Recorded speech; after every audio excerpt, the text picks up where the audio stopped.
Okay, the number of people is pretty even right now, so we're going to get started, and we have a few opening slides, but it's going to take us some time to get through, so some more people can trickle in as well. Good afternoon, everyone. Welcome to the second working group meeting for the Newton Corner Long-Term Planning Study. My name is Patrick Snyder, and I'm the MassDOT project manager for this effort.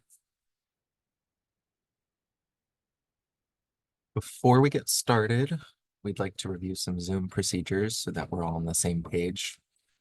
We will have the opportunity for discussion with questions and comments later on in the presentation. If you'd like to share comments or questions during the presentation, you can use the question and answer Q&A box at the bottom of your screen. You can also use the buttons on the bottom left to edit your audio and video options if you have access to those today. Please note that general registrants are automatically camera off on entering this meeting. You will have the opportunity to speak verbally later in the meeting if you wish. At that time, you can click the raise hand button or click Alt-Y on your keyboard. If you're on the phone, you can dial *9, which will raise your virtual hand, and we will see it on the screen. If you have trouble with the internet and you're unable to access it, have technical problems today, you can call into the meeting on your phone at 1-646-876-9923.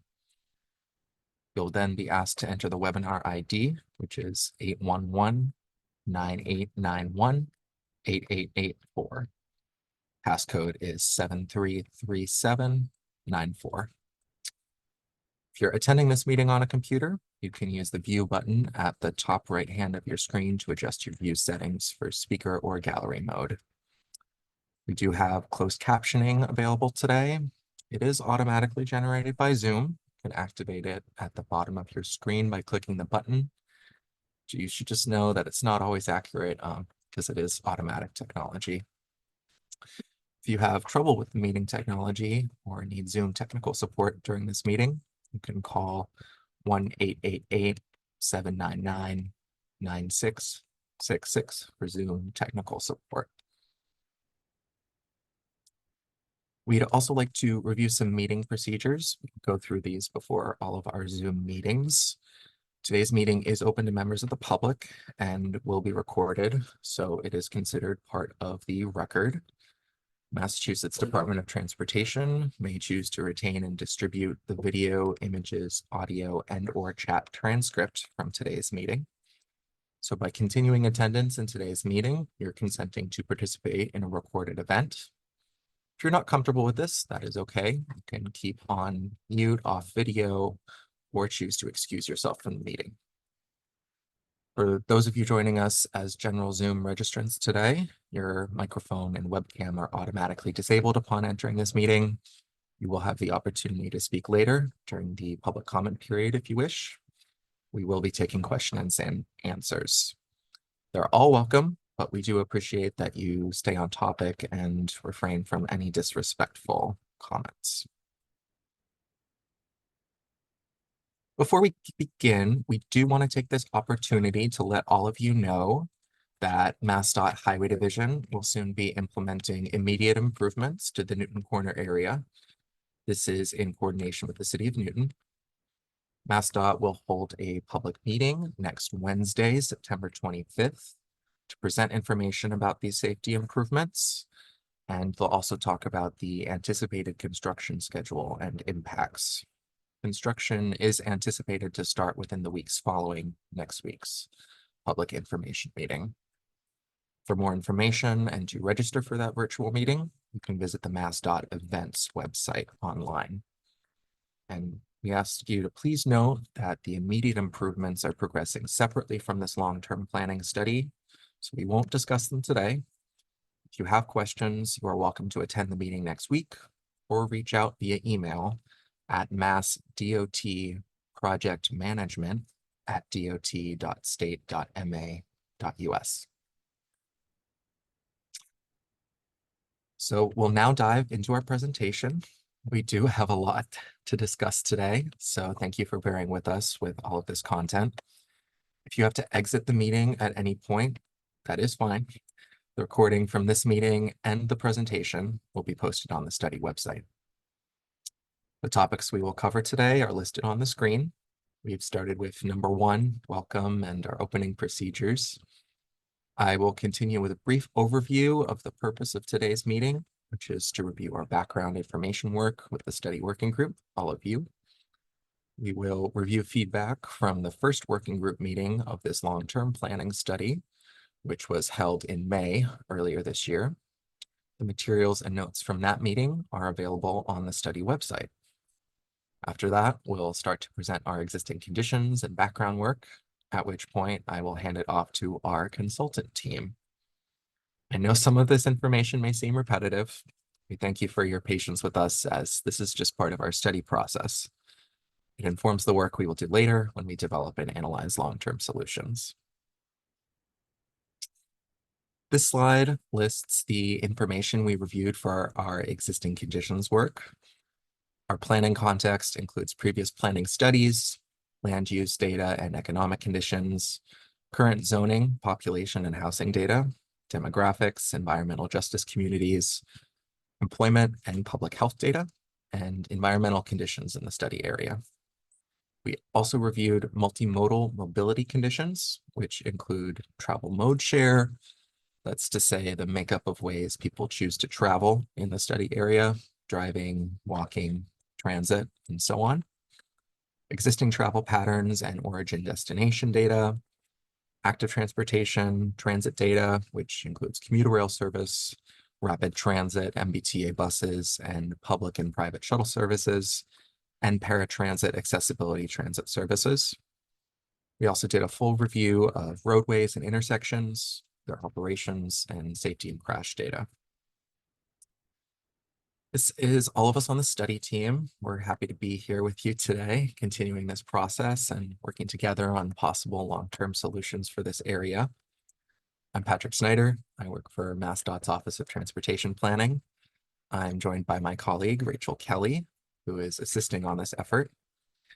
I'd also like to note our consultant team, who will be speaking shortly. That's Christine Triarchis, Nikki Hastings, and Matt Duranlo from BHB, and Christine Yee from FHI. Today's meeting is a working group meeting. MassDOT has invited stakeholders from the local community to provide expertise on their and their constituents' lived experiences in the study area. We also welcome members of the public who are in attendance today, as well as other stakeholders who are not formally part of the working group. You are all welcome to provide input. Throughout this process, we will periodically be presenting updates on the work that we complete. We appreciate you reviewing this information with us and providing feedback. You are welcome to reach out to us in written form too. Contact information is on the study website.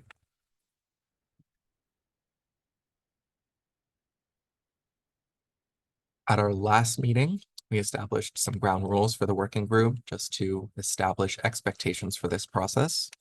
We ask you remain respectful in all dialogues throughout the study process. We're all interested in the same goal of achieving meaningful improvements to Newton Corner. You are welcome to attend all of our meetings. If you can't make it, just send me an email and let us know if you'd like another person to attend on your behalf, representing your organization. Please keep the distractions to a minimum by muting your audio when you're not speaking and keeping your devices on silent. Those of you joining as panelists, you're welcome to keep your video on or off. If video or audio becomes distracting, meeting staff may turn those off. And a final reminder that all of these meetings will be recorded and posted on the study website. And I would like to take this time to invite working group members in attendance today the opportunity to introduce themselves so that we all know who's here. I will run through the list on the slide here, just in order, call you out if you're here today. You can let us know. We may have other stakeholders and individuals present today. Thank you all for your attendance, and you're all welcome to speak later during the discussion as well. So I'm just going to run through this list. Do we have anyone here from Senator Markey's office? Anyone from Senator Warren's office? Anyone from the office of Representative Auchincloss? Hi, Patrick. It's Dana Hanson from Rep. Auchincloss's office. Thanks for having us today. Thank you for being here. You bet. Do we have anyone from Representative Clark's office? Representative Presley's office? Moving on to the state elected officials who might be here or anyone from their offices, we have Senator Brownsberger, Senator Cream. Garrett Casey, Senator Cream's office. Thanks. Thank you. Representative Khan. Megan Serino from RepCon's office, and she's joining as we speak. Okay, awesome. Thank you, Megan. Representative Lon.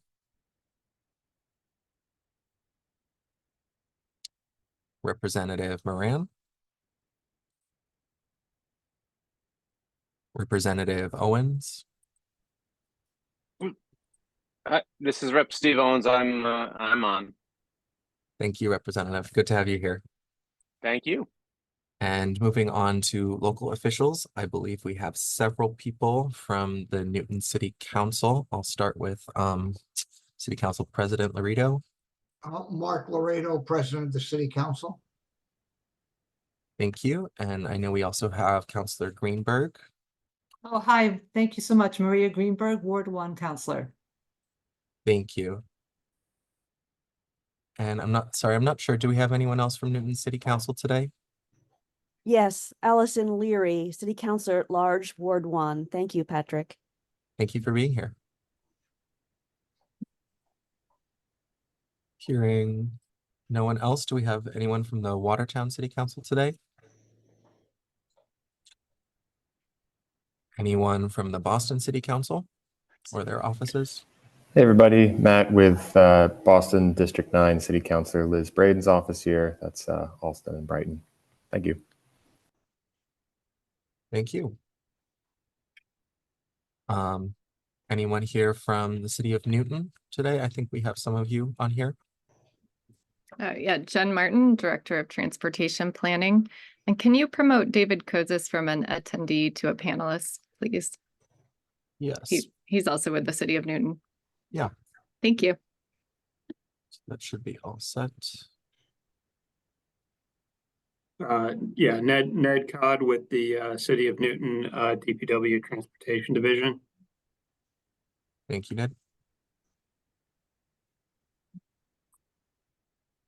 Hi, Jeannie Fairley, ADA Coordinator for the City of Newton. Thank you, Jeannie. Thanks, Patrick. Do we have anyone else from Newton? Yes, David Kozis, good afternoon from the Newton Public Works Department. Thank you for promoting me. Thank you, David. Do we have anyone from the city of Boston?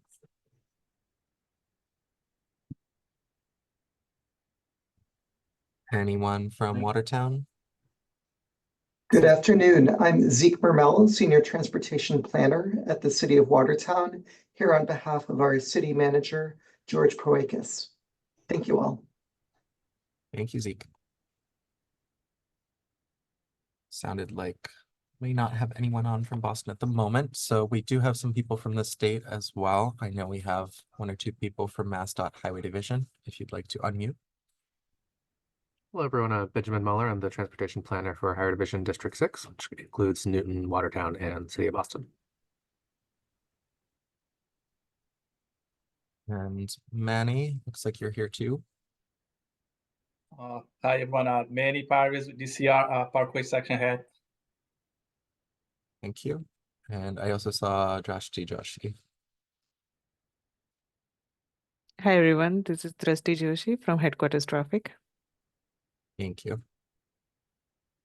think that's all of the state agency folks. Do we have anyone here from MAPC?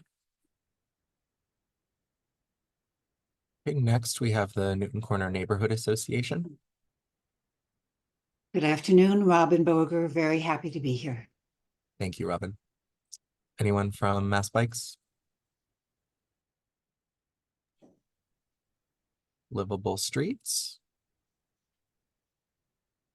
Walk Massachusetts? Bike Newton. Hi, Ed Ojeda, president of Bike Newton. I'm happy to be here. Thank you. Newton Safe Routes to School Task Force. Lucia Dolan with Safe Routes to School. Thank you. Newton Transportation Advisory Committee.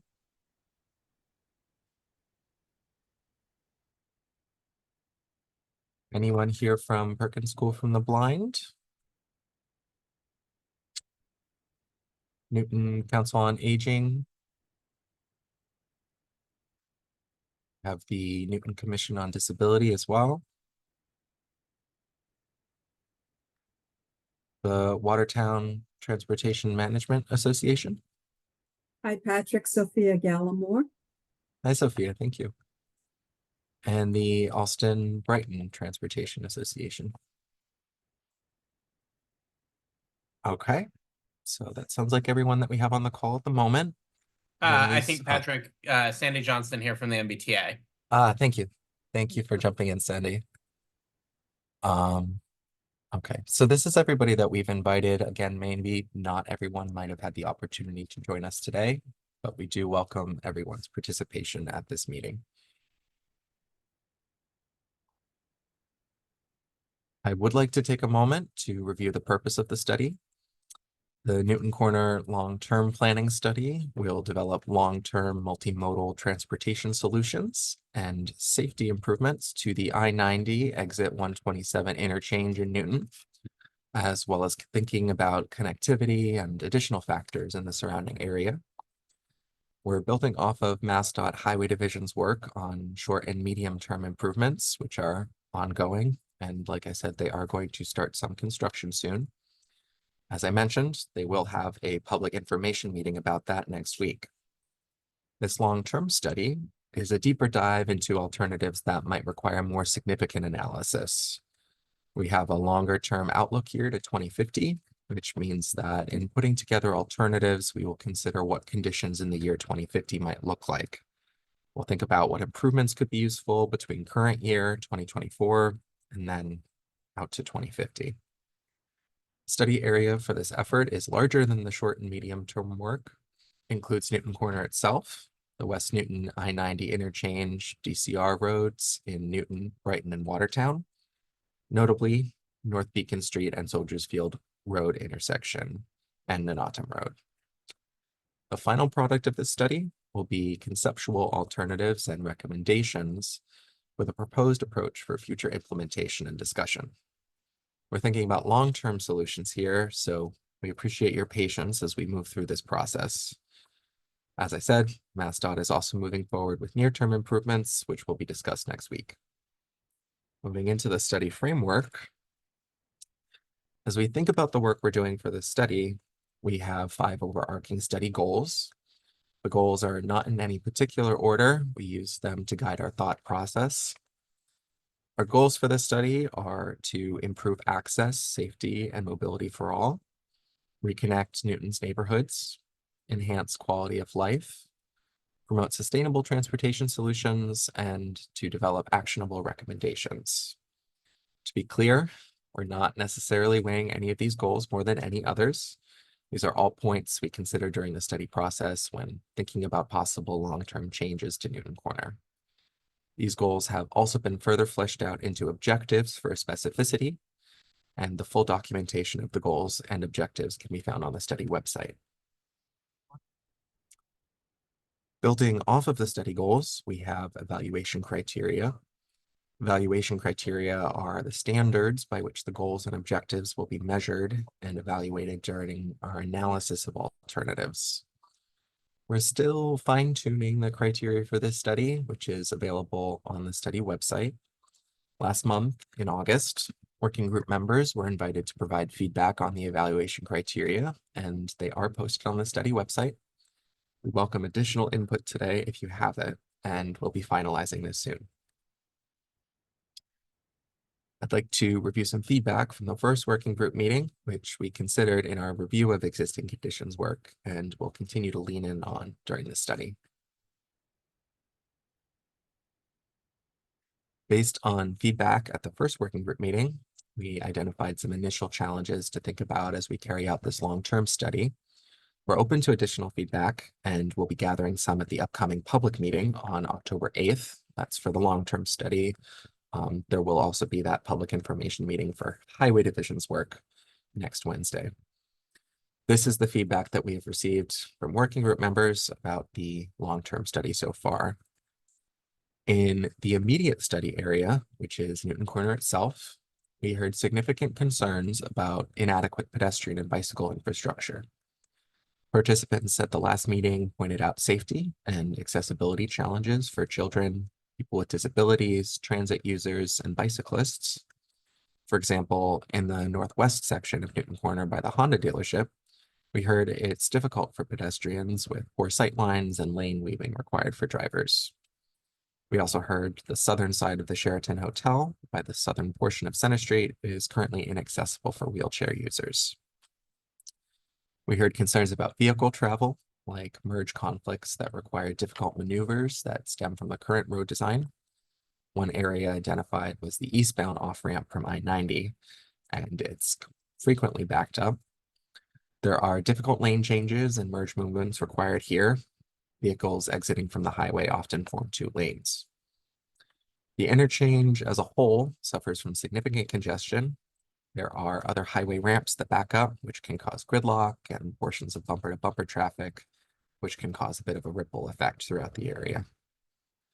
Participants at the last meeting pointed out traffic signal disobedience, gridlock, difficult merges, and pedestrian challenges throughout the immediate Newton Corner area.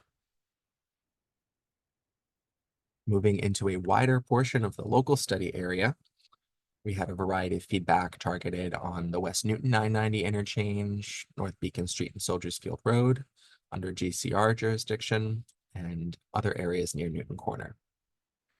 Moving from west to east, we received feedback about West Newton that connections to the commercial area could be improved, pedestrian and bicycle access could be improved, potential future I-90 eastbound exit ramp, and a suggestion to modify tolls that could discourage congestion. I will note that the final element is outside the scope of this study, but it has been noted and we will mention it to relevant decision makers. We received feedback about Washington Street between West Newton and Newton Corner. It functions as a frontage road, facilitating vehicle traffic. It could be transformed into more of a complete street with improved multimodal infrastructure. Desire for bike lanes was mentioned, and potentially a road diet. I will note that the City of Newton controls this road and has an ongoing pilot program for this. While this process is separate from MassDOT's work, we are considering it as we carry out the study. Closer to Newton Corner itself, we have the consistent concerns about safety and congestion, lack of pedestrian and bicycle connectivity, and the opportunity to improve transit between Watertown and the MBTA Green Line. Similarly, we heard that pedestrian and bicycle connections to Nanatam Road at Maple Street could be improved. In what we're calling the DCR roadway area, we heard a variety of interesting feedback.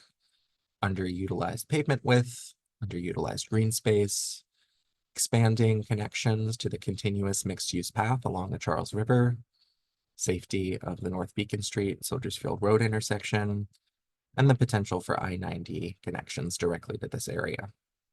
I will point out that DCR has work in this area they're carrying out separately. Changes to the North Beacon Street and Soldiers Field Road intersection are in design, and Leo Birmingham Parkway will soon be reconstructed. We are coordinating with DCR on these relevant projects and will wrap them into our work on this MassDOT study. We're now going to shift into our discussion of existing conditions. Thank you for bearing with us today. I'll shortly pass discussion off to the consultant team, but first I wanted to acknowledge previous work that we're taking into account. As most of you are aware, there's been previous effort to address challenges at Newton Corner, including 2 studies carried out by the Boston Metropolitan Planning Organization Central Transportation Planning staff. I know that's a mouthful. We typically refer to them as CTPS. There have also been road safety audits in the DCR roadway area and Newton Corner itself. All of this previous work is being incorporated into this planning study. We're attempting a comprehensive look at previous efforts that will shape how we develop long-term recommendations for this effort. As I mentioned, our goal is to end this process with actionable next steps that we can continue to collaborate on going forward. These things take time. Thank you for your patience. There's a variety of other efforts that have been carried out by the cities of Newton, Watertown, and Boston that we're considering. We're also working closely with the MBTA on their policies and plans relevant to this study. For the sake of time, I'm not going to list everything here, but please note it will be posted online.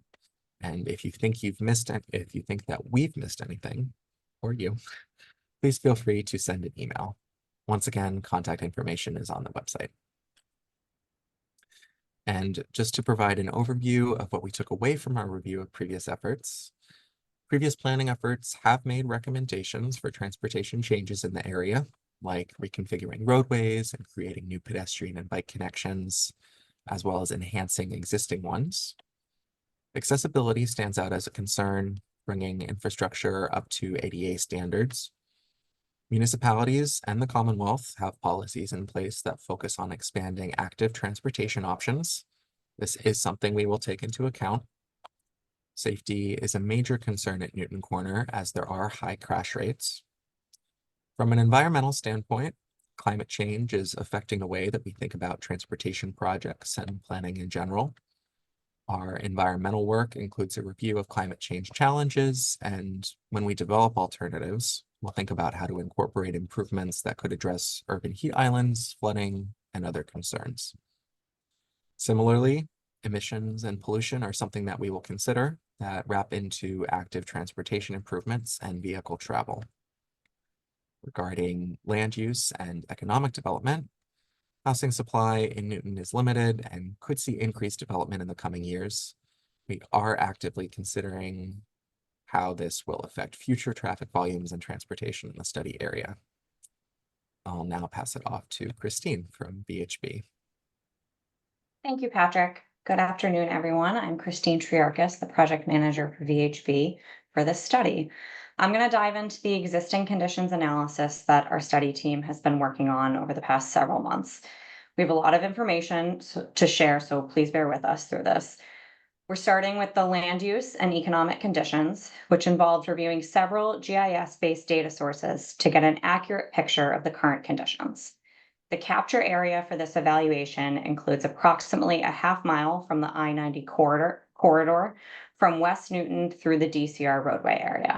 I'll note that on your screen, you're seeing a zoom in of the Newton Corner interchange itself.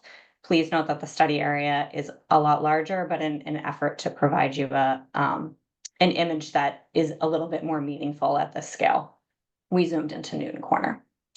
What we found throughout the local study area is that there are residential districts located throughout the study area, including a high concentration of multifamily neighborhoods in the east and single-family neighborhoods in the west. Commercial and mixed-use areas are primarily centered in village centers like Auburndale and Newtonville, and along key corridors such as Arsenal Street, Western Avenue, and Soldiers Field Road. There is a significant amount of office inventory, which has grown by 38% over the past decade. Notably, during the same time period, vacancy rates for office have also increased by nearly 11%. The largest industrial zone is in Watertown's Arsenal Street area, with smaller industrial zones located near I-90. Similar to land use, the zoning has also been reviewed within the local study area, and the capture area for this evaluation also includes approximately half mile from the I-90 corridor. The zoning generally aligns with the land use within the study area, with most of the study area being zoned for residential, with business zones concentrated in those village centers. Newton, Watertown, and Brighton all have overlay districts within the study area, including the Village Center overlay districts in West Newton, Newtonville, and Auburndale in Newton, the Arsenal overlay development district along the Arsenal Street corridor in Watertown, and the planned development areas on Western Avenue and Guest Street corridors in Brighton. Understanding the land use and zoning conditions informs how alternatives developed as part of the study can support improved transportation access to jobs, businesses, and other opportunities. Moving on to demographics and population, we found that Newton has a higher share of youth and senior populations compared to neighboring communities and to Massachusetts statewide. About 1 in 5 residents in Newton are youth, and another 1 in 5 are over the age of 65, which could indicate a strong demand for non-vehicular modes of transportation, such as transit, walking, and bicycling. Newton also generally has a lower share of people with disabilities and minorities compared to the neighboring communities and Massachusetts statewide. Slightly less than 1 in 10 Newton residents have a disability, and approximately 1/4 of Newton residents are minorities. Asian, as well as 2 or more races, make up over half of Newton's minority populations, with the most prevalent Asian ethnicities being Chinese, Asian Indian, and Korean. Looking at employment, the study team found that the local study area hosts over 3,000 businesses and nearly 40,000 employees. Of those employees, just 6%, or about 1 in 20, also live within the local study area, and approximately 94% are commuting from outside of the local study area, which constrain the transportation system. The study team also looked at the top employers in the study area, as shown on the map you see. The top employers in the study area include a diverse range of industries, including educational services, retail, professional offices, and the information industry. Boston Landing and Brighton, which you see over on the east side of the screen, is a significant employment hub in the local study area, with 3 of the top 10 employers in this local study area located within Boston Landing. Some large employers and local transportation management associations, or TMAs, host their own private transit shuttles, providing access to nearby public transit stations. The study team also reviewed environmental justice communities, or EJ communities, which are defined by the Executive Office of Energy and Environmental Affairs Environmental Justice Policy. I know it's a mouthful. The study considers these factors to ensure that the benefits of the study area transportation assets and related resources are distributed equitably. Relative to its neighbors, Newton has relatively fewer EJ communities, as you can see on the map. There are a couple locations in northern Newton that do meet statewide thresholds for EJ communities, 1 meeting for income and 1 meeting for minority population. Beyond Newton, but still within the bounds of the regional study area, there are numerous EJ communities in Waltham, Watertown, Brighton, and Brookline, with most EJ communities meeting the minority threshold, where minorities comprise 40% or more of residents. Additional blocks meet the EJ thresholds for income and English isolation. Additionally, the study team is currently looking at REJ Plus communities, which stands for Regional Environmental Justice Plus. This is an expanded definition of traditional environmental justice developed by MassDOT that considers additional metrics of high shares of older people, people with disabilities, and households without access to a private vehicle, with these metrics then normalized within each MPO region rather than on a statewide level. The study team also included a review of public health within the regional and local study areas.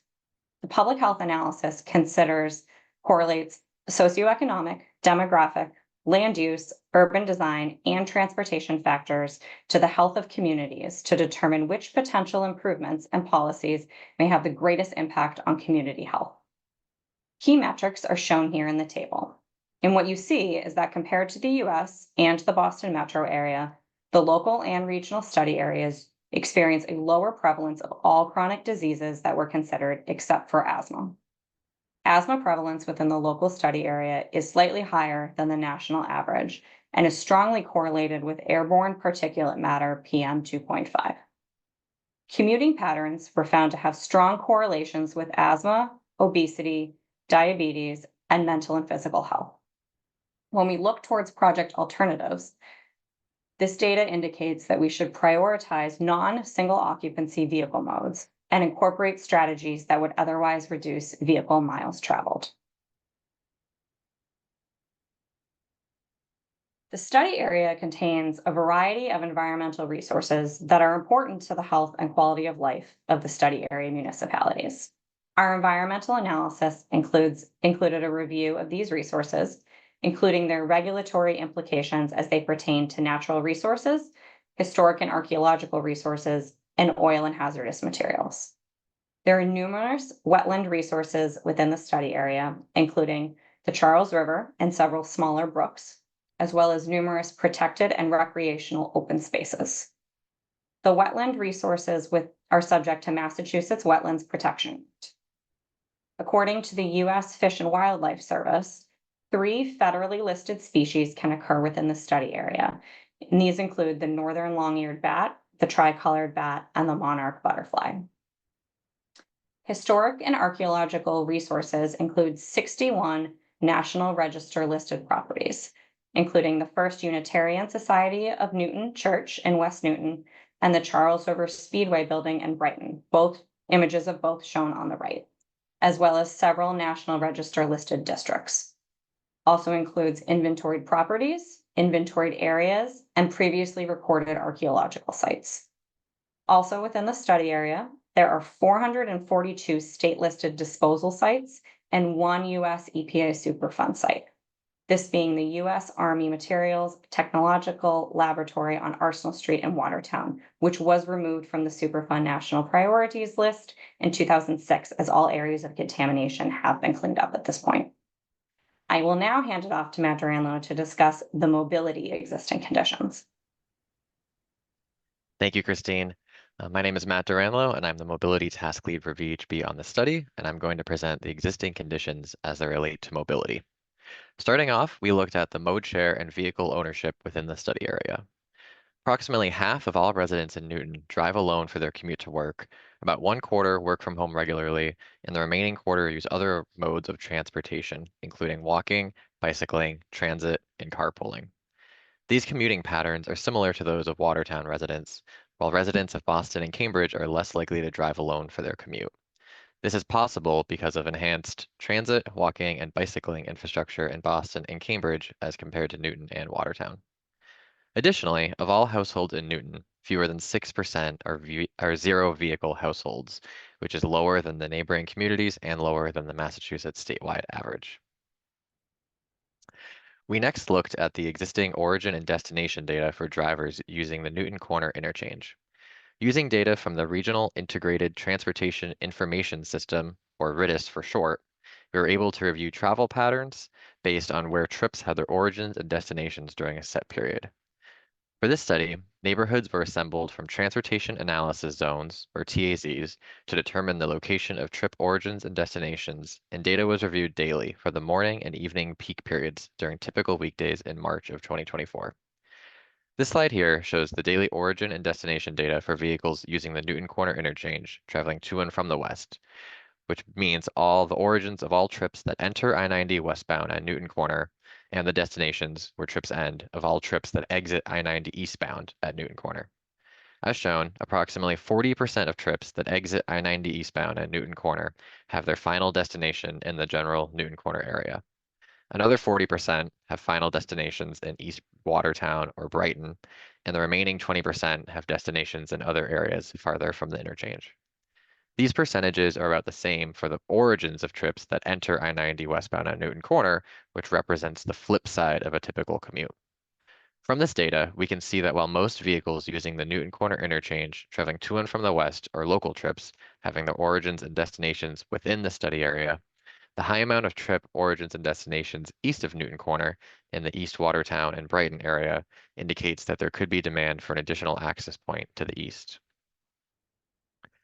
Similar to the last slide, this slide here shows the daily origin destination data for trips to and from the east, which includes all trips that enter I-90 eastbound at Newton Corner, heading towards Boston, and all trips that exit I-90 westbound at Newton Corner, coming from Boston.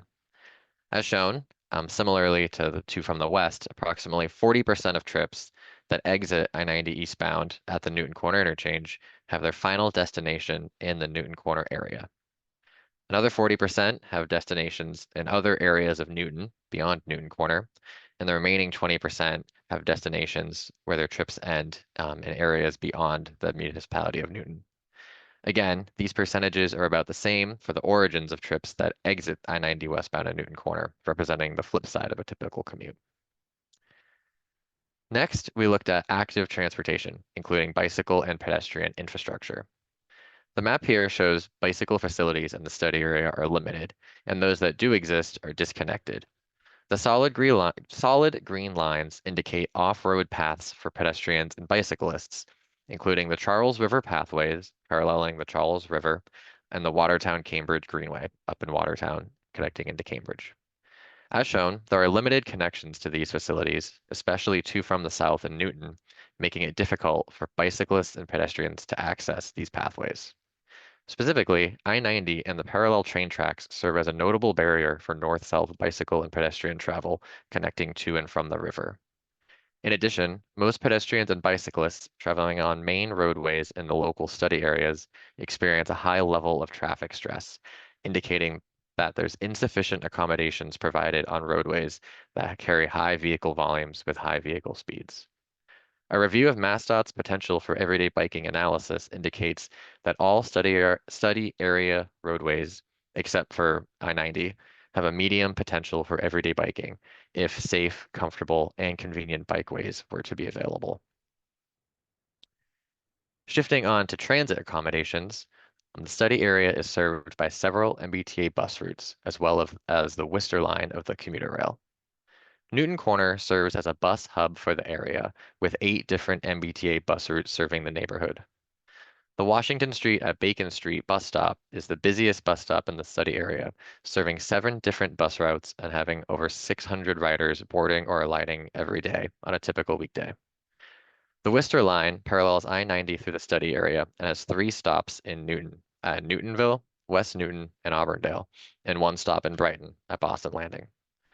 Private transit in the study area is also provided by local colleges, on-demand services, and local TMAs. Next, we reviewed traffic volumes on I-90 and the study area to understand existing demand for the highway system. Weekday traffic volumes were reviewed on a non-holiday week in April 2024 to understand typical conditions. The chart on the left shows hourly traffic volumes on I-90 eastbound in blue and on I-90 westbound in orange. As shown, traffic on I-90 has a relatively clear peak in the morning between 6 and 8 a.m., while the peak in the evening is less defined and is spread out over several hours, especially in the westbound direction. Throughout the day, traffic volumes on I-90 are generally pretty high, indicating steady demand that's not only tied to the peak commuting times. The table on the right of the screen presents the total daily volumes on I-90 and on the on and off ramps located at West Newton and Newton Corner. As shown, all the ramps are utilized nearly evenly in the study area, except for the westbound off-ramp at Newton Corner, which carries the highest amount of vehicles of all the ramps serving I-90 in Newton.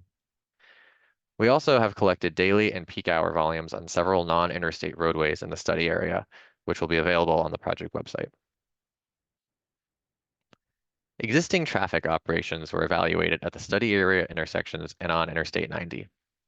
A review of existing operations indicates that several study area intersections operate at a level of service E or F, a failing level of service due to high volume demand and limited capacity.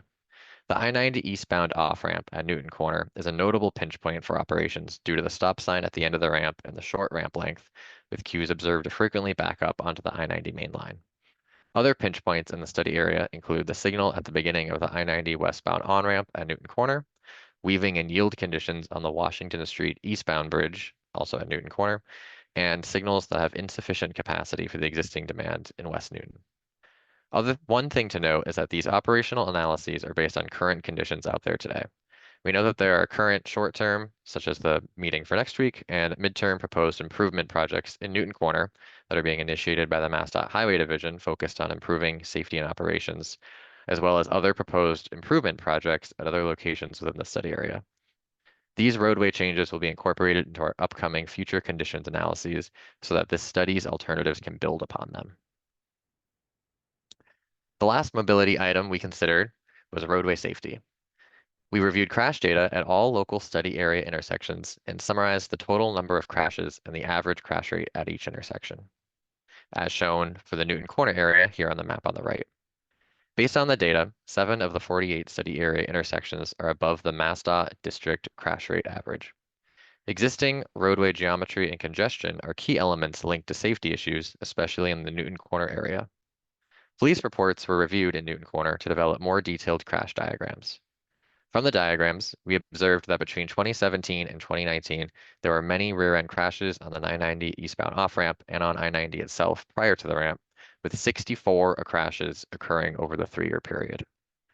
We also observed a high concentration of sideswipe same-direction crashes on the Washington Street westbound bridge at Newton Corner approaching Center Street and the I-90 westbound ramps, with 51 crashes occurring over the 3-year period. A further safety review indicated that several locations within the study area are defined as high crash locations, as shown in the map on the right.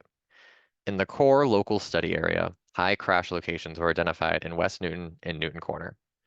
West Newton was identified as a top pedestrian crash cluster, but we should note that the MassDOT top pedestrian crash clusters are based on 10-year data from 2012 to 2021, and this does not reflect the roadway reconstruction project that was completed in 2021 through West Newton Village that improved pedestrian and bicycle accommodations.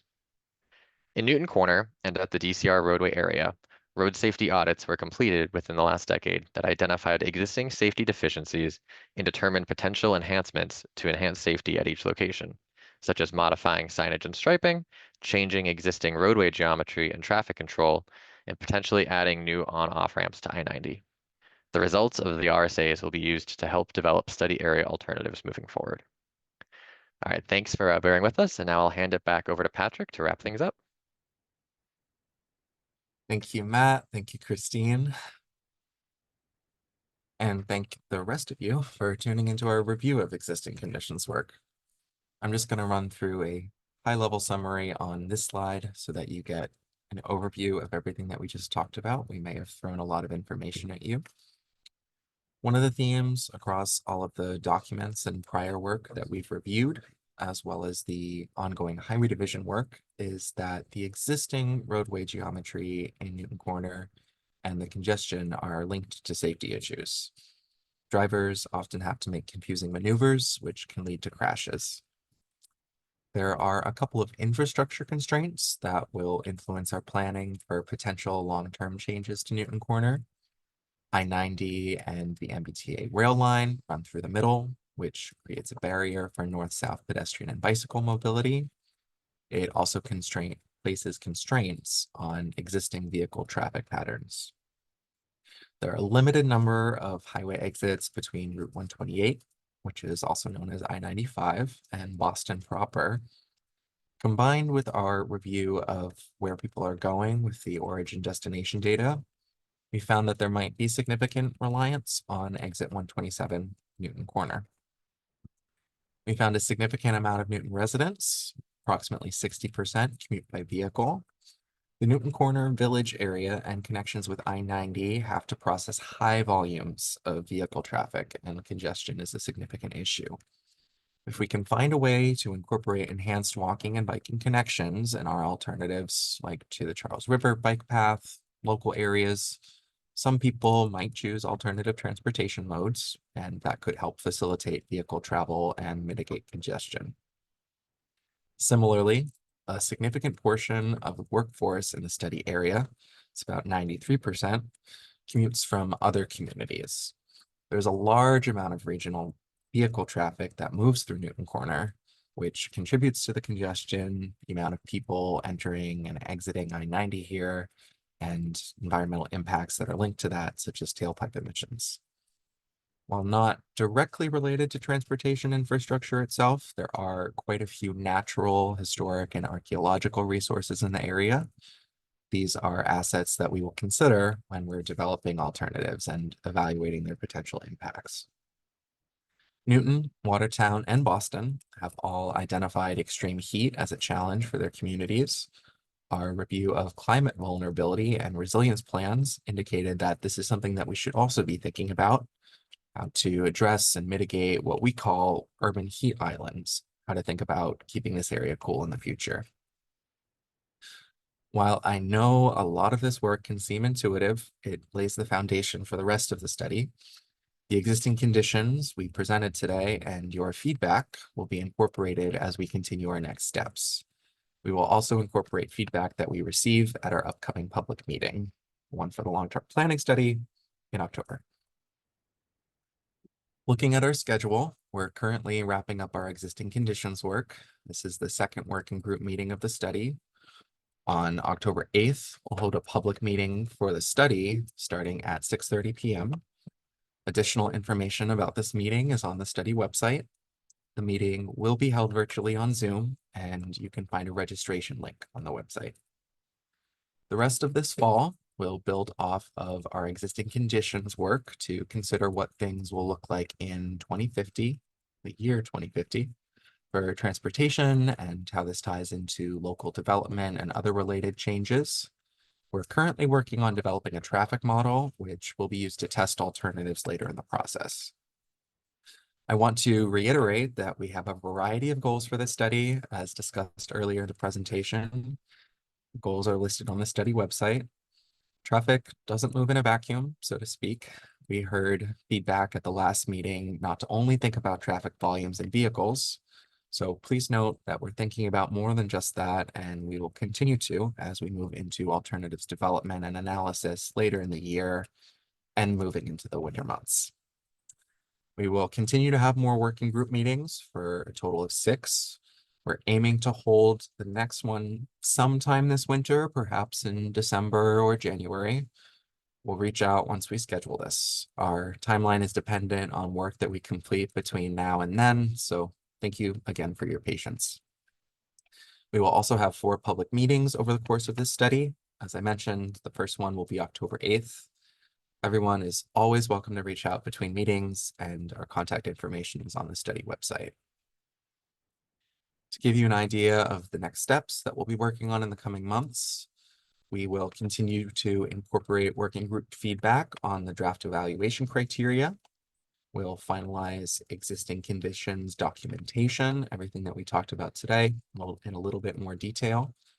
We'll kick off future conditions analysis, which will carry us through most of this fall season. We hope to hold the 3rd working group meeting this winter.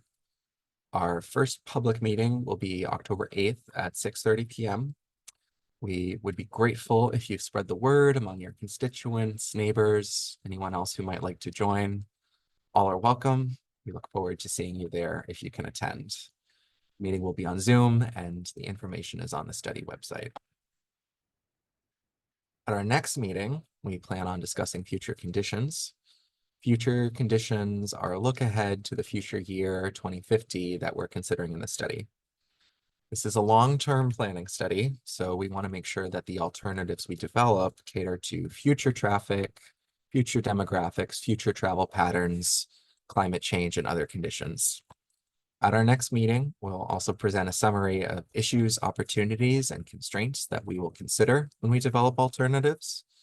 We'll put this together following our public meeting on October 8th, when we hope to receive additional feedback from the public. Once we reconvene, we'll recap the public meeting and start thinking about initial alternatives development. More detailed discussion of alternatives will follow after that meeting. Excuse me.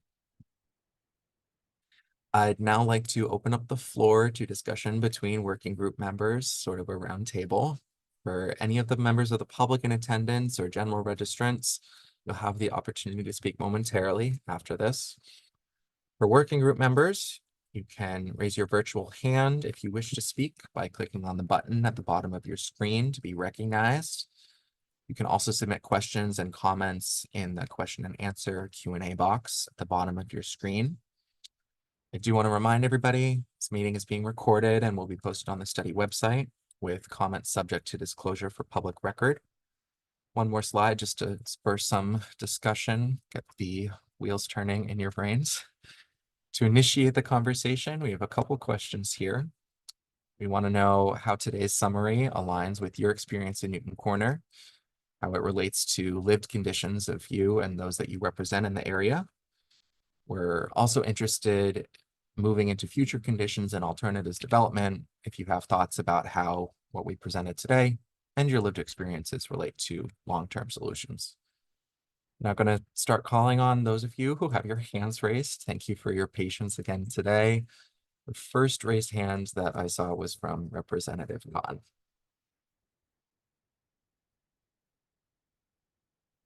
So, Representative Khan, you're welcome to unmute if you'd like to speak.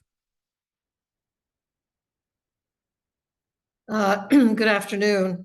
Thank you very much for putting this together, and I apologize, I could not for some reason get on. I was trying for half an hour to access the Zoom.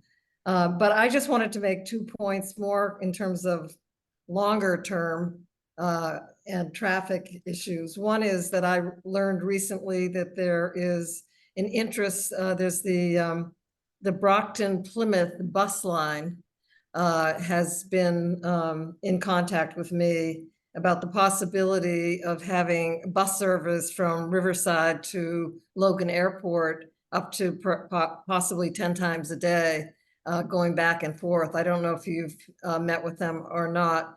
I think they're doing this in several other communities around the state, and it's been very successful. And I thought that that would be, I was really quite interested and positive about it because I think it could take some of the traffic off of Route I-90, and then it going both ways. So I thought that was something that's worth looking at, and I think it's kind of in the beginning situation, but I would want that to be something to consider. And the other is something that I've been working on for the almost 30 years that I've been in the legislature, and that has to do with the commuter rail. So I just want to bring that up. You know, we have, as you mentioned, we have 3 stations. The one that's closest to the folks living in Newton Corner is the Newtonville station. And there was an opportunity, there was a grant application to try to get some funding to get that started. And the grant, we didn't get the grant, but I'm just would want to put out there, I don't know how much you communicate with the MBTA, what the process is with the study, if there is a communication between the MBTA and the DOT. But I think that, I think it's really incredibly important that we do this now, that we think of this now, because I think there are other grants out there. They applied for one grant. My understanding is that there are other grants that could be looked at. And now, just in the last week, we've been told that the I-90 entrance at I think exit 15 is going to be closing down, or going down to losing a lane because of the bridge work that's being done. And I just want to point out that's going to get even, and that's for the next 4 years, and that's going to get even worse when we start closing down lanes for the Brighton-Alston work that's going on. So I just think you're going to get more cars on the road. It's just going to be a mess. And I think there has to be a lot of work now on the commuter rail system as well as the bus system. So I just want to throw those things out. I'm leaving the legislature at the end of December, so I want to get all these points across before I leave. So I thank you very much for calling on me at this point. Thank you. Thank you. Thank you, Representative. I appreciate all those points. You've given us a lot to think about. And we welcome your participation now through December and after December as well. I will note that T is on this call today, so they did hear your comments, and we'll definitely take all of that into consideration.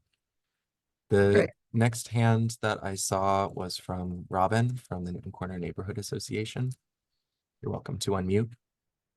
Thank you very much for calling on me. I have just lost my notes. Wow. One second. All right. I fully understand that you're thinking about the traffic models that will take us through 2050. But since you mentioned speaking about lived experiences, I wanted to point out that in a summary given of what this will do and what you'll think about, you mentioned future traffic and demographics and climate patterns, but the quality of life for the citizens of Newton Corner was not mentioned, nor has that been referenced. I know there are general statements about other goals, but I would like to just propose possibly a very simple filter to use when you go forward and think about the impact of what you'll be doing. And that filter would be quite simply, what does it mean in terms of moving cars through Newton Corner? And what does it mean for the quality of life for the people who live in Newton Corner? Because far too often these two things are seen as being opposites, not being compatible. And as someone who's lived in Newton Corner, I sometimes feel that we do come out on the short end of the stick. When you talk about the businesses that are along I-90 and locating in the different village centers, you notice you didn't mention Newton Corner. That's because we have so very few. And the question is why? Why is there not a place where we can go and enjoy a cup of coffee here with friends, other than going over to the hotel or the little pizza shop? Why are we so bereft of places where we can spend money if we want to encourage the economic development of Newton Corner? So please, when you go forward, do add that as something that is considered with all of the proposals you'll be making. Thank you. I appreciate that, Robin. Thank you for mentioning that. It's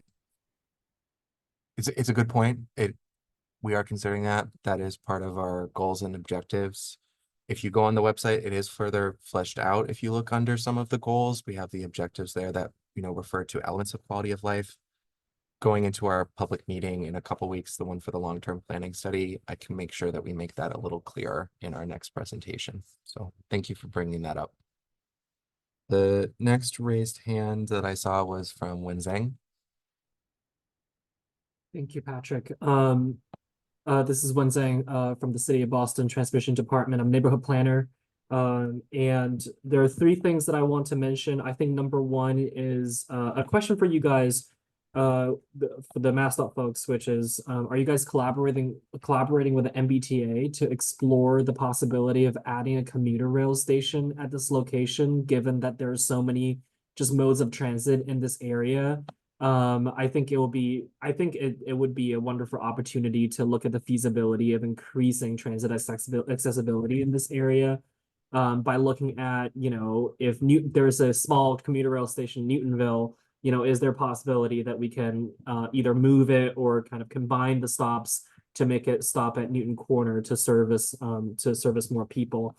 And number two is, I think one thing that I haven't heard from this presentation is the things that this current condition is doing well on. I think any changes that we're going to be making to this model, I'm not trying to suggest that we should keep the status quo, but I'm just trying to see, the kind of trade-off that we might have to make by changing this model. Are we, we might be slowing down car speed. Maybe this model is one of the most efficient ways to move cars. Are we kind of just to think about the kind of trade-off that we might have to make, and what are the trade-offs that we are willing to make? And I think that this is a question for the entire group as well to think about, when we're going into the future design phases. And number three is, are there any other ways or additional ways that the working group members can engage in the more detailed design phases for this project? Because I wouldn't imagine that the working groups would be sufficient time for us to, really sit down and start drawing on, things that we want to, or even modes that we want to accommodate going into the future, and the kind of economic development that Robin was just mentioning in this area. So would encourage also you guys to think about additional ways for the working group members to engage in this process, as well as, maybe adding meetings for the public to chime in as well. Thank you, Wenzeng. I'm going to try and touch on each one of those questions. In terms of the commuter rail station, because we're MassDOT, that is not a policy recommendation that we're able to speak to, but the MBTA is on this call. I'm sure they would be happy to talk with you at Boston Transportation Department separately. It is something that has come out. We're making note of it. You'll see it throughout our presentations because that is feedback that we've received and I anticipate we'll continue to receive. In terms of the current conditions and what's working well, that's something that we're going to get to when we think about opportunities, challenges, constraints. which we're planning on presenting at our next working group meeting. We're just kind of waiting, until we get all of our feedback today, feedback at the public meeting, finalize our existing conditions work. That's when we'll think about what opportunities there are, to capitalize on existing infrastructure in the area, existing things that are going well. So you will see that in the coming months. And that does tie into your next question about other ways for you to interact. I am always happy to answer emails. I love emails. I love talking to people. I appreciate everyone being here today. You're certainly welcome to email me anytime. You're welcome to attend all of our meetings. We will have 4 public meetings. The first one is coming up on October 8th. Feel free to reach out anytime, and I look forward to collaborating as we move forward. The next raised hand that I saw was from Zeke in Watertown. Thank you, Patrick. And thanks so much for facilitating and organizing this. I'll try to be brief since time is short, but really appreciate the MassDOT team, the consultants, Newton, everyone for having Watertown at the table. As the transportation planner for Watertown, one of my goals is to give feedback from Watertown residents and commuters so that those Watertown stakeholders who use Newton Corner can be their reflections and feedback be brought to the table. So on that note, on the topic of existing conditions, I will say I remember a few slides pertaining to active transportation.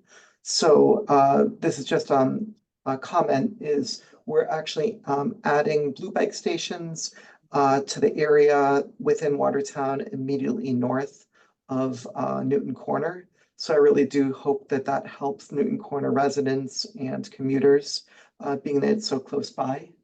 I saw the slide about the traffic clusters, so to speak.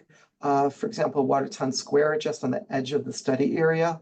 We're working on the Watertown Square area plan. www.watertownsquareimprovements.com is a project website, and we'll be iterating in future months and on things that might overlap. So Patrick, looking forward to talking about that with you and the team on the overlap. And here's my final question. Just direct comments from Watertown residents who greatly appreciate the opportunity to give feedback. We have a lot of bus commuters, but residents who take buses in Watertown. And I know this is more about existing conditions, but long story short, they're hoping that future iterations of bus routing incorporates quick, relatively straightforward and safe access to and from Watertown Yard, especially if there's any transfers where they'll be hopping off the bus at Newton Corner, and ped bike connections from one side of Newton Corner to the other across I-90, the Pike. So they're just looking for pedestrian and cyclist comfort and safety. And on that note, I'll just close by saying I look forward to participating as a working group member and appreciate Watertown being a guest, so to speak, at Newton, and I'm excited to speak with you all in further meetings. Thank you. Thank you, Zeke. And we certainly appreciate any of your constituents attending next public meeting on October 8th or future public meetings. I am going to just run through a question that came in the chat from Lucia before taking further raised hands. Lucia asked if we have information on the travel modes of the 94% of employees who live outside the study area. Christine or Matt, I think one of you can briefly elaborate on this, but I anticipate those are primarily coming by vehicle. The analysis into the transportation modes was primarily focused on residents of Newton. So it does not capture that large portion of folks who are commuting to Newton from outside. That being said, as we know, there is quite a lot of vehicle traffic that comes off of I-90.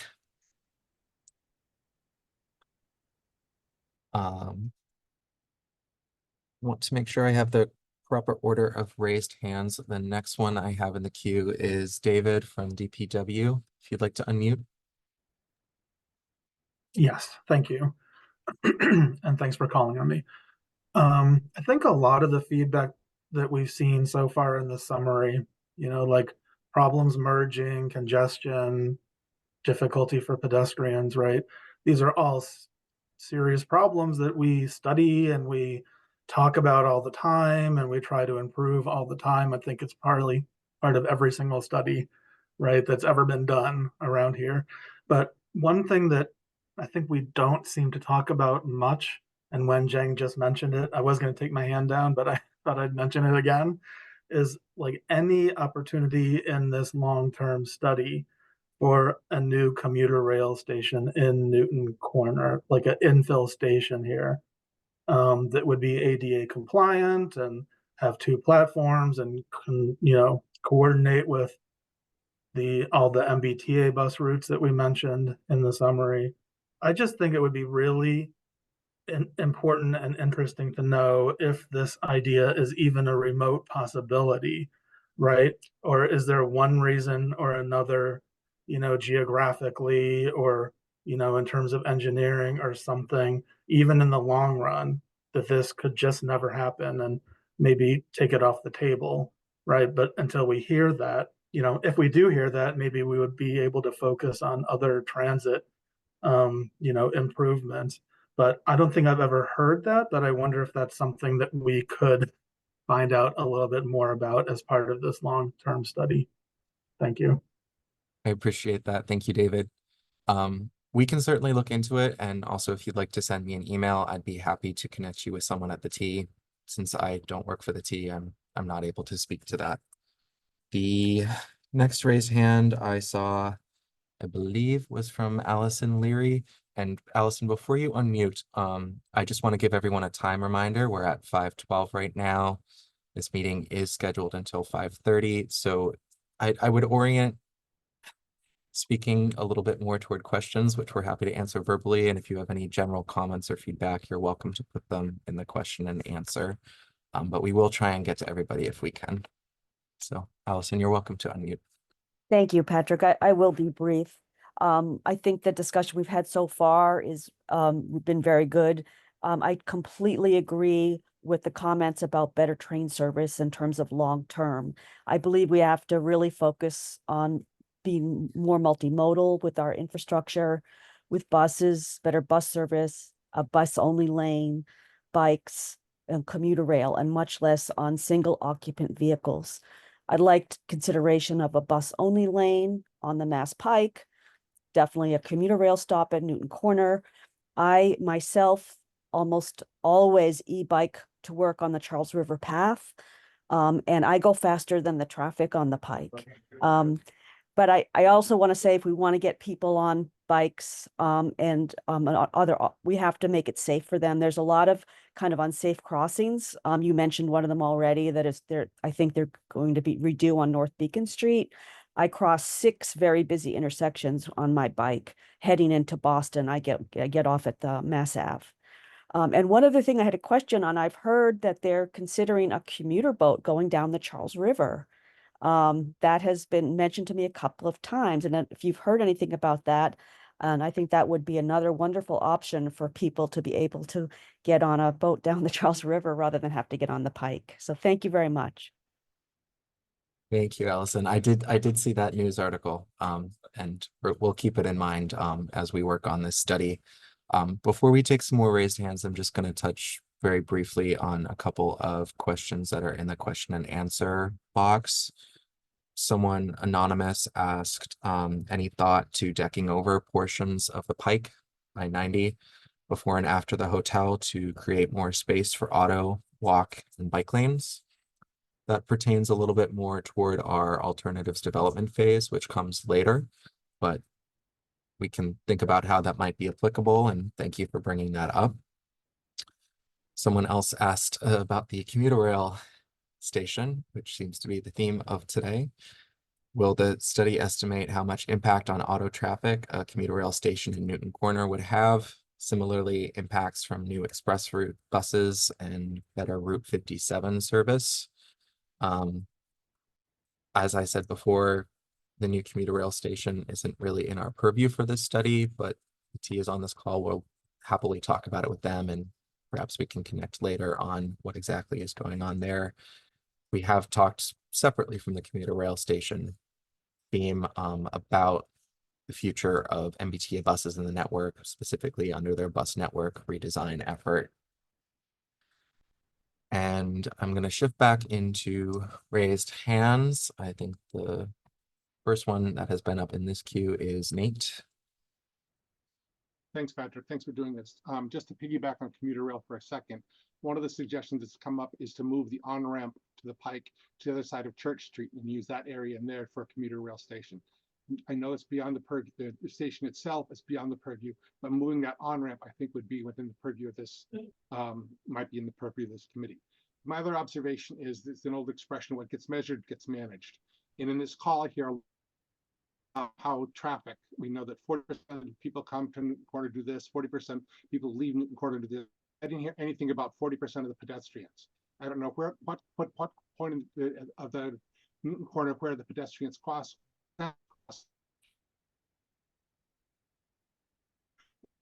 Under what percentage people versus Bertucci's versus people on the north side going to the Marathon Sports. There's no data around pedestrian traffic, and that's one of my concerns.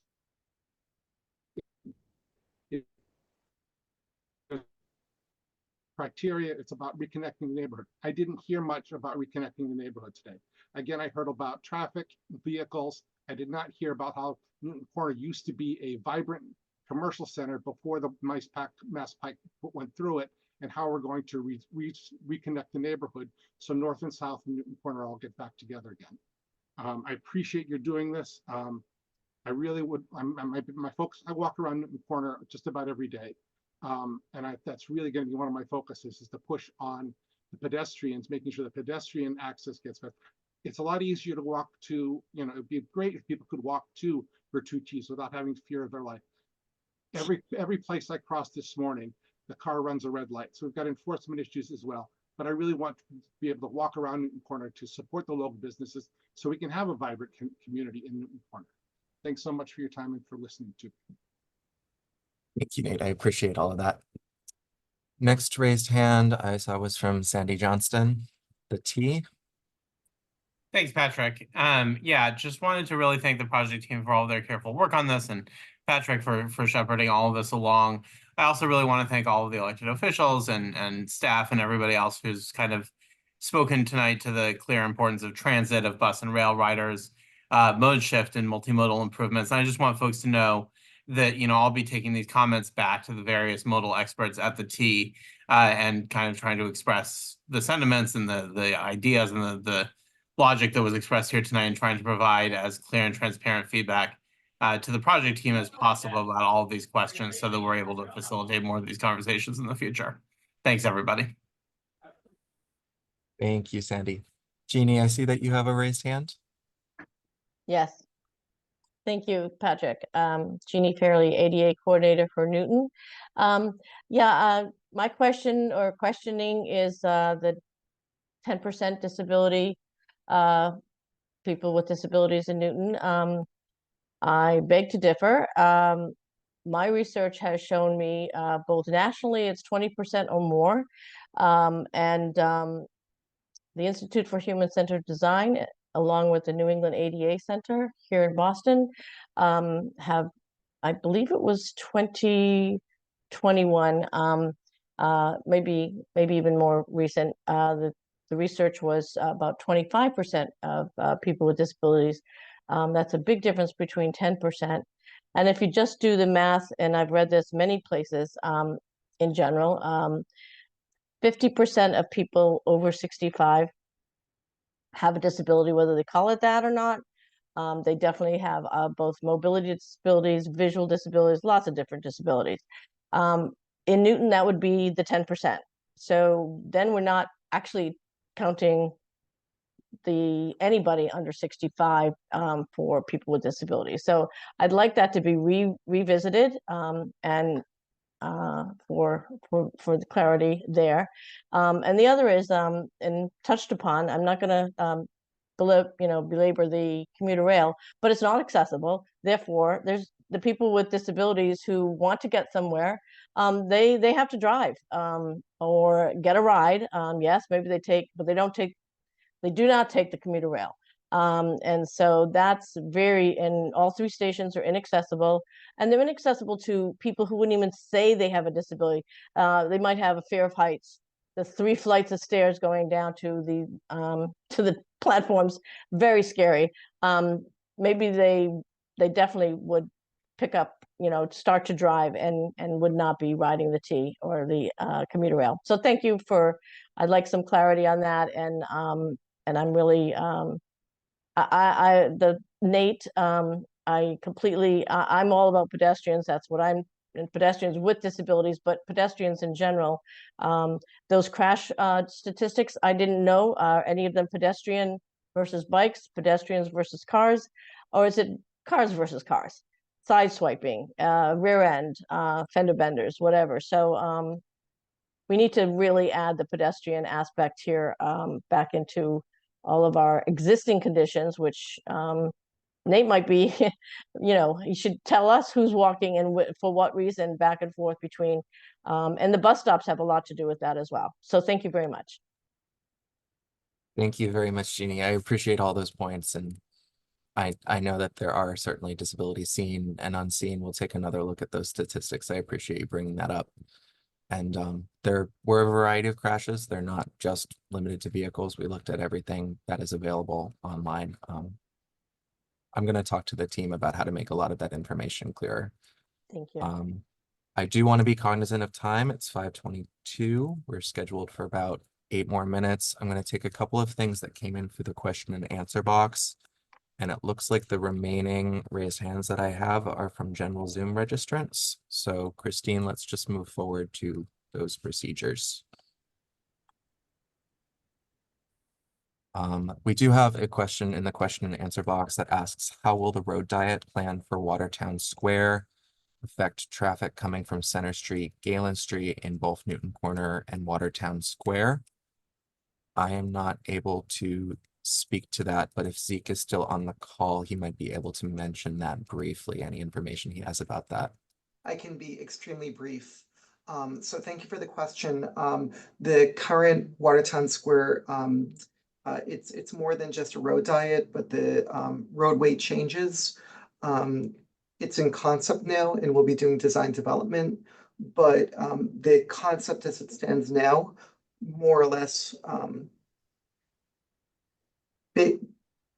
basically it accommodates the projected amount of traffic, and so it's not expected to have anything radically different congestion wise, but it's still a concept, and we'll be going into the design and accommodating your question that was put in and others as we develop it. Thank you, Zeke. You're welcome. We have one more thing in the Q&A box at this time. During your overview, could you please share how far west up to and including the Church Street Bridge at Newton Corner in and around Fire Station any work may take place? I'm not sure if this refers to the ongoing short-term work being carried out by Highway Division or our long-term study, so I will try and speak to both. The ongoing Highway Division work is limited to the immediate Newton Corner area, exit 127 and the intersecting roads. If you'd like more information about that project, you're welcome to attend their meeting next Wednesday evening. Information is on the MassDOT events website, so you're welcome to attend there. In terms of this long-term study, our study area is larger and it includes Newton Corner, Soldiers Field Road, North Beacon Street, and West Newton. So it's a larger area and we'll take possible improvements in the general vicinity into account, what might be affected by that. I'm going to shift to a couple of raised hands that I see from general registrants.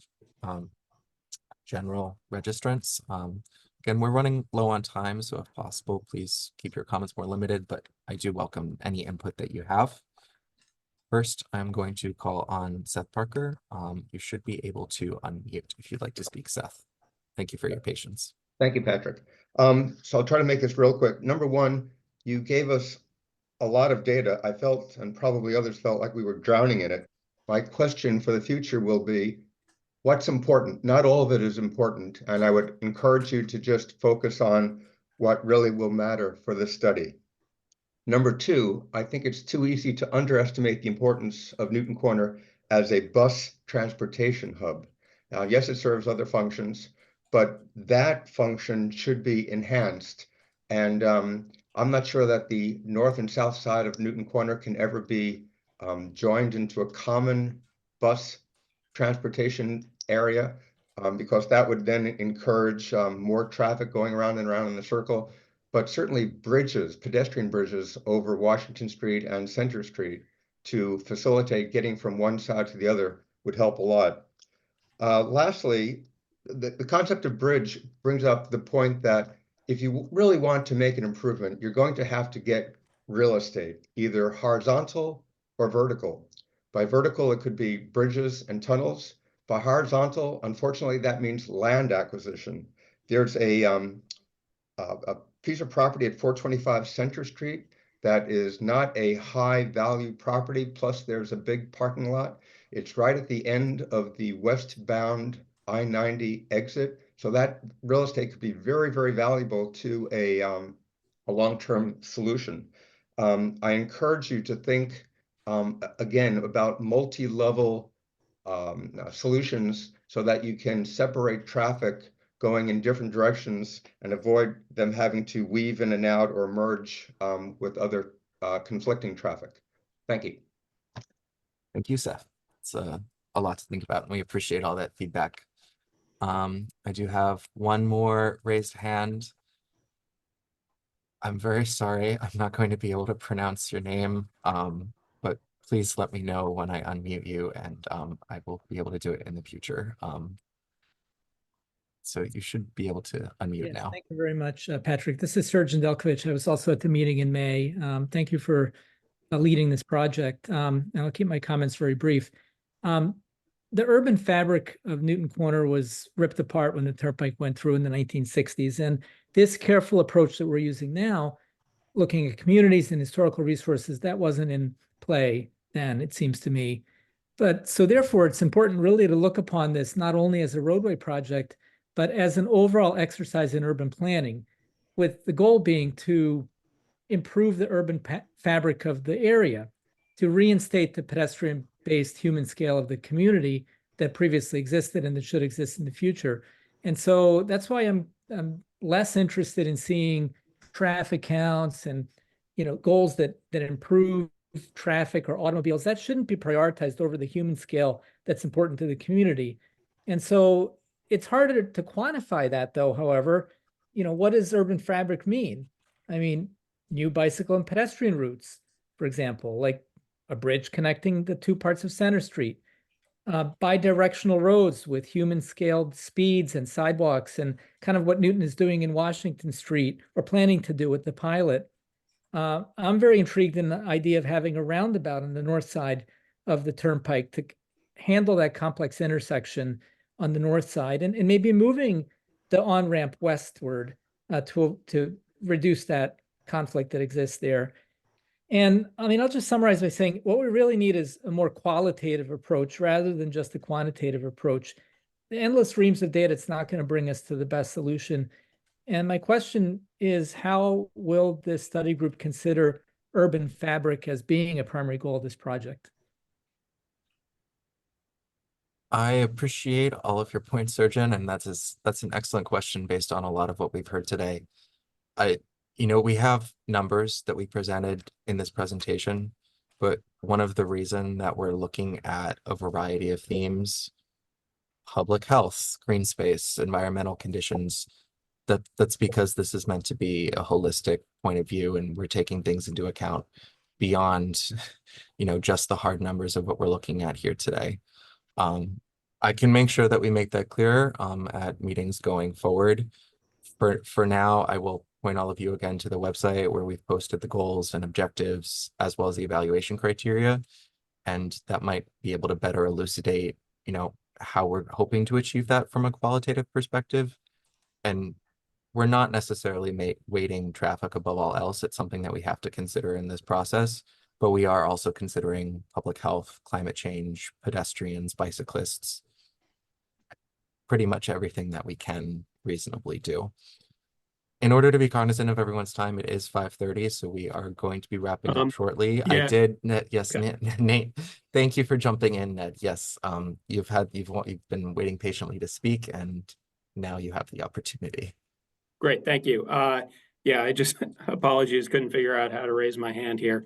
So I was just, you know, I definitely support a lot of what other folks have said about the importance of considering not just highway traffic, but local traffic, pedestrian, bicycle, and transit as well. And I was kind of surprised to hear, and I just want to be clear that the study is not considering commuter rail, because I did review the study scope, and it appears to include consideration of commuter rail, and you know, that, like, you know, the Office of Transportation Planning has long done you know, multimodal studies that encompass MBTA assets and service, as well as you know, focused MBTA studies. So you know, I would request that you know, that be considered among the alternatives. Thank you, Ned. I should clarify that is something that can be considered, and you know, we've looked at commuter rail data. We're aware that the commuter rail goes through the area. I've been on that commuter rail train. You know, it's something that we are thinking about, but you know, in the Office of Transportation, we are not in a position to be able to take a decision that a commuter rail station can be placed there. But we'll talk about it more, and I've made a note of this, and you're welcome to reach out to me separately as well. At this point, I don't see any further questions and answers or anything in the chat. Christine, if you can go to the next slide. We just want to make sure everyone's aware of how to reach us. We have a website for this study. It's mass.gov Newton Corner Long-Term Planning Study with hyphens between those final words. We have a virtual meeting room, which is linked on that website. It's more of an interactive element if you'd like to use that. It has a mapping feature where you can pinpoint specific locations, give us feedback, for example, as it relates to these pedestrian crossing challenges. You're also welcome to send me an email. The email is patrick.l.snyder, Snyder, at dot.state.ma.us. We are going to wrap up this meeting now. I just want to thank all of you for being here today. We appreciate it. We look forward to seeing you at future meetings. Thank you for being here today. Have a good evening, everyone.